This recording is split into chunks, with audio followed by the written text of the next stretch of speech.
मकर संक्रांतीला नेमके लाडक्या बहिणींना 3,000 रुपये मिळतील का?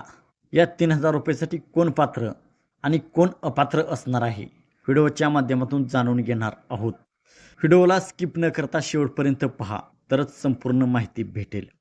तर महाराष्ट्रातील लाखो महिला सध्या एक प्रश्न विचारत आहेत. लाडकी बहीण योजनेचे प्रलंबित पेमेंट कधी येईल?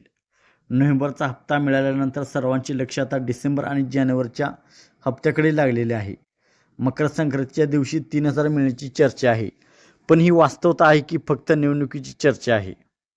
तर सोशल मीडिया आणि राजकीय वर्तुळात बातम्या योगाने पसरत आहेत की डिसेंबर आणि जानेवारीचा एकत्रित हप्ता म्हणजे 1,500 मिळून 3,000 रुपये 14 जानेवारी रोजी मकर संक्रांतीच्या शुभ मुहूर्तावर लाभार्थ्यांच्या खात्यात जमा केला जाईल.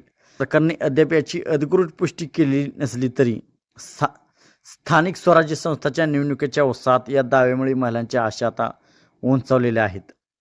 तर या दाव्याचे बळ महाराष्ट्रातील आगामी महानगरपालिका निवडणुकामागील कारण आहे.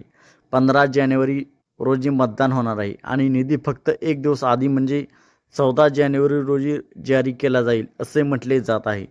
भाजप उमेदवार तेजस्वी घोसाळकर यांनी असा दावा केला आहे की मकर संक्रांतीच्या दिवशी महिलांना हा लाभ मिळेल. राजकीय तज्ज्ञांचा असा विश्वास आहे की निवडणुकीच्या अगदी आधी हा निर्णय गेम चेंजर ठरू शकतो.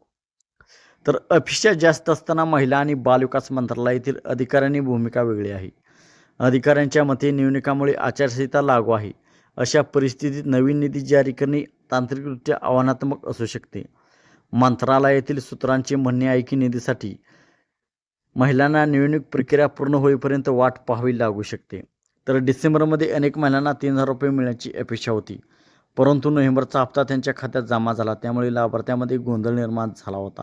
तर महाराष्ट्र सरकारने लाडकी बहीण योजनेअंतर्गत ई-केवायसी प्रक्रियेसाठी 31 डिसेंबर 2025 ही अंतिम मुदत दिली होती. ती आता संपली आहे. जर तुम्ही अद्याप ई-केवायसी प्रक्रिया पूर्ण केली नसेल तर तुमच्यासाठी वाईट बातमी आहे. ई-केवायसी पर्याय आता पोर्टलवरून काढून टाकण्यात आला आहे. ज्या महिलांची केवायसी अपूर्ण आहे त्यांना त्यांची निधी मिळण्यास विलंब होऊ शकतो.